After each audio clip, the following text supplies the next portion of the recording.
Hello? Hello? Ano na naman yung natanggap naming report? Hindi na naman nakikinig yung ano ba yan? Anak mo ba yan o pamangkin mo? Nakakainis na yung batang yan ha? Ano na naman yung ginawa niya ngayon? Ano nga ulit yung pangalan yan? Ako, bakit ganyan yan? Paulit-ulit na lang. Papaluin namin yan. Sige, pakisend yung address nyo. Tsaka paki-forward na rin dito yung pangalan niya. Tsaka kung saan siya nag-aaral. Kukunin namin yung mga laruan niya. Oo, kausapin nyo yan. Kailangan kumain siya ng gulay. Marunong na ba magbasa yan? Naku, nakikinig ba sa inyo yan?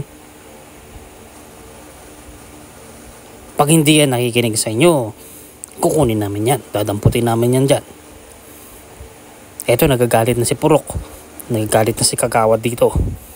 Hinahanda na namin yung selda niya. Papakainin namin siyang gulay.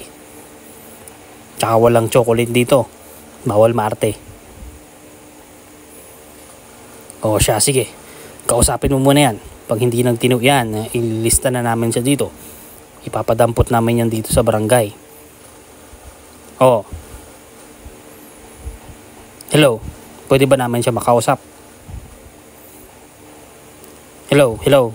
Hoy bata. Tandaan mo tong sinasabi ko ha. Huwag kang magpasaway dyan. Isang tawag pa nila sa amin, kukunin ka na namin. O sige, bye-bye.